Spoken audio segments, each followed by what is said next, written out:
اعوذ باللہ من الشیطان الرجیم بسم اللہ الرحمن الرحیم۔ ہم لوگ نقوش امامت میں زندگی پڑھ رہے ہیں، چھٹے امام امام جعفر صادق علیہ الصلوۃ والسلام، اور اس میں ایک عنوان ہے کہ امام جعفر صادق علیہ السلام کی دانشگاہ کی وسعت۔ دانشگاہ کہتے ہیں مولانا یونیورسٹی کو۔ دانشگاہ کے معنی کیا ہوتے ہیں فارسی میں؟ یونیورسٹی جانتے ہیں؟ یونیورسٹی۔ تو امام جعفر صادق علیہ السلام کی جو یونیورسٹی تھی وہ کتنی بڑی تھی، آئیے اس کو جانتے ہیں۔ کہہ رہے ہیں امام جعفر صادق علیہ السلام نے اس دور میں پیش آنے والے تمام فکری اور عقیدتی واقعات کا مقابلہ کیا اور ان کے مقابلے میں اسلام اور شیعت کے موقف کو روشن کیا، نیز اسلامی فکر کی برتری کو ثابت کیا۔ امام جعفر صادق علیہ السلام کی یونیورسٹی کے شاگرد صرف شیعہ ہی نہیں تھے، بلکہ اہل سنت والجماعت افراد بھی آن حضرت کے مکتب سے مستفیض ہوتے تھے۔ مستفیض ہونا کیا اس کو کہتے ہیں مولانا؟ فائدہ اٹھانا۔ صحیح نا؟ اہل سنت کے مشہور پیشوا یعنی امام بطور مستقیم یعنی ڈائریکٹ یا بطور غیر مستقیم یعنی انڈائریکٹ امام کے شاگرد تھے۔ یعنی بطور مستقیم یا تو انہوں نے سیدھے امام سے درس لیا، یا غیر مستقیم یا جس نے امام سے درس لیا اس سے انہوں نے درس لیا۔ تو بھی اصل علم کہاں سے لیا تھا اس کے استاد کو؟ امام سے۔ اس سے انہوں نے لیا تو کہاں ہو گیا؟ غیر مستقیم، کہ جن میں سر فہرست ابو حنیفہ ہیں۔ کون ہے؟ ابو حنیفہ، کہ جو 2 سال تک امام کے شاگرد تھے۔ کتنے سال تک؟ 2 سال 2 تک. سال۔ اور ان 2 برسوں کو اپنے علم و دانش کی بنیاد سے تعبیر کرتے ہیں اور کہتے ہیں لولا السنتان لہلک النعمان۔ صحیح ہے کہ اگر وہ 2 سال نہ ہوتے جو میں نے چھٹے امام جعفر صادق علیہ السلام کے پاس گزارے، لہلک النعمان، ان کا نام تھا نعمان، تو نعمان کیا ہو جاتا؟ ہلاک ہو جاتا۔ یعنی یہ 2 سال ان کے کیا تھے؟ بہت امپورٹنٹ تھے، اسی لیے کہا اور ان 2 برسوں کو اپنے علم و دانش کی بنیاد سے تعبیر کرتے ہیں۔ بنیاد یعنی 2 سال میں انہوں نے اتنا حاصل کیا، اگر یہ نہ ہوتا تو ان کے پاس کچھ نہ ہوتا۔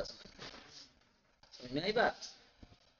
اور کہتے ہیں لولا السنتان، یاد رکھیے گا مولانا، بہت نام کی چیزیں ہیں۔ لولا السنتان لہلک النعمان، صحیح ہے، اگر 2 سال نہ ہوتے تو نعمان ہلاک ہو جاتا، اگر وہ 2 سال نہ ہوتے تو نعمان ہلاک ہو جاتا۔ 1 نمبر کے حاشیے پہ چلیے دیکھیے کہاں کا ہے یہ، امام الصادق والمذاہب الاربع۔ یہ دیکھیے مولانا، ابو حنیفہ کا نام نعمان بن ثابت تھا۔ کیا تھا؟ نعمان بن ثابت. بن ثابت، یہ نام تو ابو حنیفہ ان کی نیت ہے، یہ ہے نا۔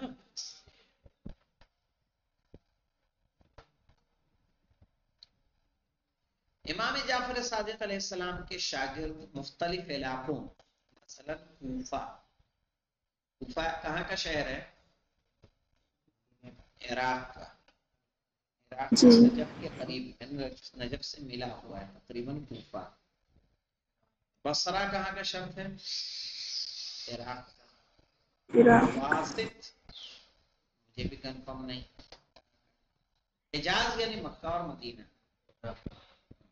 مکہ مدینہ وغیرہ، اور مختلف قبیلوں، الگ الگ قبیلوں میں بنا بنی اسد، قبیلہ بنی اسد، قبیلہ مخارق، قبیلہ طے۔ طے قبیلہ کو جانتے ہو کسی کو؟ نہیں جانتے؟ حاتم الطائی، حاتم طائی نہیں، یعنی وہ طے قبیلہ ہے۔ قبیلہ سلیم، قبیلہ غطفان، قبیلہ از، قبیلہ جزاعہ، قبیلہ خثعم، قبیلہ مخزوم، بنی قبہ، قریش، بالخصوص بنی حارث بن عبد المطلب اور بنی الحسن سے تھے کہ جو آپ کے مکتب سے ملحق ہوئے تھے. ملحق ہوئے تھے یعنی جڑے تھے. امام صادق علیہ السلام کی یونیورسٹی کی وسعت کو بیان کرنے کے لیے اتنا ہی کافی نہیں ہے کہ حسین ابن علی بن زیاد وشاہ، حسین بن علی بن زیاد وشاہ جو امام رضا علیہ السلام کے شاگردوں اور بزرگ محدثین میں سے تھے، اور طبعی طور پر وہ امام جعفر صادق علیہ السلام کے دور سے برسوں بعد تھے. ٹھیک ہے نا؟ جو چھٹے امام کا دور ہے اس کے کئی سالوں کے بعد تھے. کہتے تھے میں نے مسجد کوفہ میں 900 حدیث کے استادوں کا مشاہدہ کیا جو سب کے سب جعفر ابن محمد سے حدیث نقل کر رہے تھے. یعنی اتنا ہی کافی نہیں کہ حسین بن علی بن زیاد وشاہ کے جو کس کے شاگرد ہیں؟ 8ویں امام کے، امام رضا علیہ السلام کے حدیث محدث ہیں جو چھٹے امام کے دور سے، چونکہ 8ویں امام مولانا آپ کی ولادت کب ہے معلوم ہے؟ 203 ہجری. دیکھ لیتے ہیں. امام رضا علیہ السلام کتنا؟ 11 یہاں پہ دیکھ لیجئے، یہاں پہ آ جائے گا ہمارے پاس.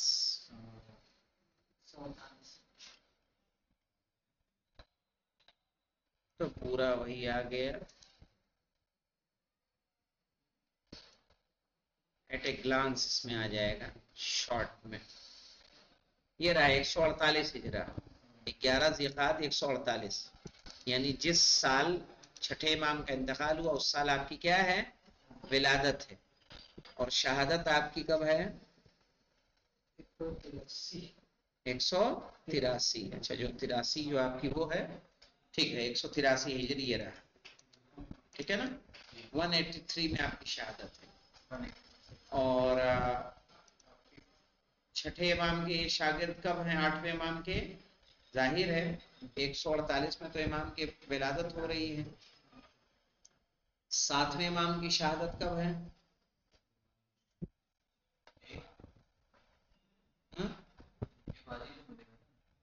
7ویں امام کی شہادت کب ہے؟ دیکھیے ان کے بعد ہی ہے، چھٹے امام کے بعد.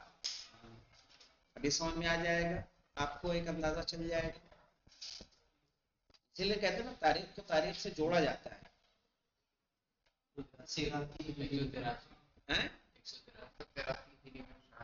کس کی؟ کیوں جی؟ لا دکھاؤ مجھے. امام موسیٰ کاظم علیہ السلام 183 میں، تو 8ویں امام کی بعد میں نہ ہوئی ہے. 203 مجھے یاد آ رہا ہے یار، ایسا کیسے ہو سکتا ہے؟ رضا علیہ السلام کی ولادت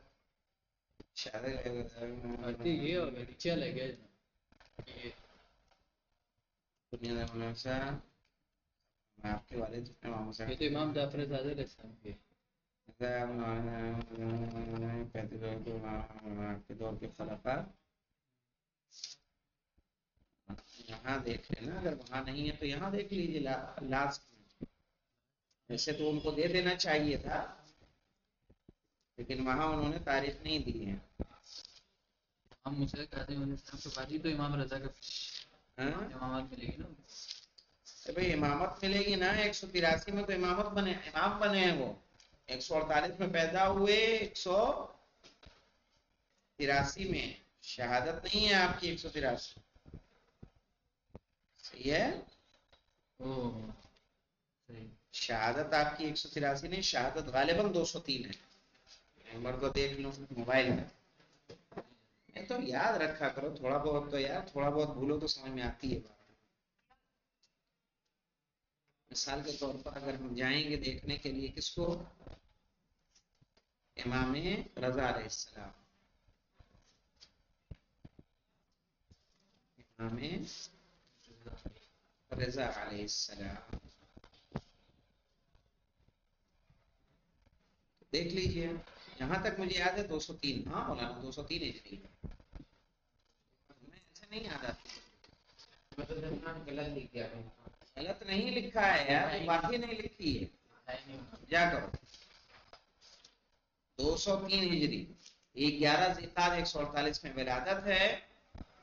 اور یہاں تو انہوں نے 30 سفر دیا ہے شہادت جی. 203 ہجری یہاں پہ ہے نا.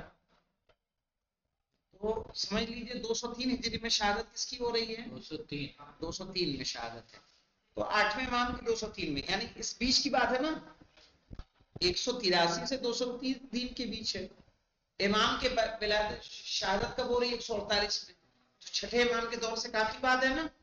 اس کے بعد وہ بیان کر رہے ہیں کہ میں نے مسجد کوفہ میں دیکھا, مسجد کوفہ میں 900 حدیث کے استادوں کا مشاہدہ کیا کہ جو سب کے سب جعفر ابن محمد سے حدیث نقل کر رہے تھے. ابن حجر اسقلانی کے قول کے مطابق شعبہ, سفیان ثوری, تاریخ کے بڑے نام ہے مولانا, سفیان بن عینہ, مالک ابن جریح, ابو حنیفہ, بصروی موسیٰ, وہیب بن خالد قطان, ابو عاصم جیسے بہت سے دوسرے فقہا اور محدثین نے حضرت سے حدیثیں نقل کی ہیں. تہذیب و تہذیب میں امام جعفر صادق علیہ السلام اپنے ہر شاگرد کو اس کے ذوق اور پسند کے مطابق موضوع کو سیکھنے کی تشویق کرتے تھے. اس کے مطابق ذوق کے, اور اس کی تعلیم, اس کو تعلیم دیتے تھے. نتیجتاً ان میں سے ہر ایک یا دو موضوع میں مثلا حدیث, تفسیر اور علم کلام وغیرہ میں مخصص اور ماہر ہو جاتے تھے. بعض اوقات امام علیہ السلام ان علماء کو جو آپ کے پاس بحث و مناظرے کی غرض سے آتے تھے انہیں اپنے شاگردوں کی طرف رہنمائی کرتے تھے. یعنی جو مناظرہ کرنے آپ کے پاس آ رہے ہیں آپ کس طرف بھیج دیتے تھے؟ شاگردوں کی طرف, تاکہ اس موضوع میں ماہر شاگردوں کے ساتھ مناظرہ کریں. ہشام بن سالم کہتے ہیں کہ ایک دن میں امام جعفر صادق علیہ السلام کے بعض اصحاب کے ساتھ آپ کے حضور میں بیٹھا تھا کہ ایک شامی نے داخل ہونے کی اجازت چاہی. اجازت ملنے کے بعد مجلس میں داخل ہوا اور امام نے فرمایا بیٹھو. پھر سوال کیا کیا چاہتے ہو؟ اس مرد شامی نے جواب دیا میں نے سنا ہے کہ آپ لوگوں کے تمام مشکل سوالوں کا جواب دیتے ہیں, لہٰذا میں آپ کے ساتھ بحث و مناظرہ کرنے کی غرض سے آیا ہوں. امام نے فرمایا کس موضوع میں؟ شامی نے کہا کیفیت قرات قرآن کے بارے میں. امام نے حمران کی طرف مخاطب ہو کر فرمایا حمران, اس شخص کا جواب تمہیں دینا ہے. مرد شامی نے کہا میں آپ کے ساتھ بحث کرنا چاہتا ہوں نہ کہ حمران کے ساتھ. امام نے فرمایا اگر تم نے حمران کو لاجواب کر دیا تو گویا مجھے لاجواب کر دیا. سوچیے کتنا علم ہوگا حمران کا کہ امام کو اتنا اعتماد ہے حمران کو کہ اگر تم نے لاجواب حمران کو کیا گویا مجھے لاجواب کر دیا. ایسی شخصیت اگر ہماری ہو جائے تو کیا کہنا ہے کہ امام ہم پہ اس طرح سے اعتماد کریں, اس طرح سے فخر و بباہت کریں. ہے کہ نہیں جناب حمران قابل داد مولانا؟ مرد شامی نے مجبور ہو کر حمران کے ساتھ بحث شروع کی. جو کچھ بھی شامی نے پوچھا حمران نے اس کا محکم مدلل جواب دیا. مدلل جواب مولانا وقار صاحب کس کا؟ دلیل کے ساتھ, اس طریقے سے کہ نتیجتاً وہ بحث کو جاری رکھنے سے قاصر رہا, یعنی بحث کو جاری نہیں رکھ پایا اور سخت غمگین ہوا اور تھک گیا. امام نے سوال کیا حمران کو کیسا پایا؟ مرد شانی جواب دیا یقیناً حمران بہت زبردست ہے, میں نے اس سے جو بھی سوال کیا اس نے اس کا مناسب طریقے سے جواب دیا. شامی نے کہا میں تم سے لغت و ادبیات عرب کے سلسلے میں بحث کرنا چاہتا ہوں. امام نے ابان بن تغلب کی طرف رخ کر کے فرمایا اس کے ساتھ مناظرہ کرو. ابان نے بھی اس کے لیے تمام راستوں کو بند کر دیا, اسے لاجواب کر دیا. شامی نے کہا میں آپ سے فقہ کے بارے میں مناظرہ کرنا چاہتا ہوں. امام نے زرارہ سے فرمایا اس کے ساتھ مناظرہ کرو. زرارہ اس کے ساتھ بحث کرنے میں مشغول ہو گیا, بہت جلدی اسے لاجواب کر دیا. شامی نے کہا میں آپ سے کلام کے متعلق مناظرہ کرنا چاہتا ہوں. امام نے مومن طارق کو حکم دیا کہ اس کے ساتھ مناظرہ کرے. تھوڑی ہی دیر گزری تھی کہ وہ شامی شخص مومن طارق سے بھی ہار گیا.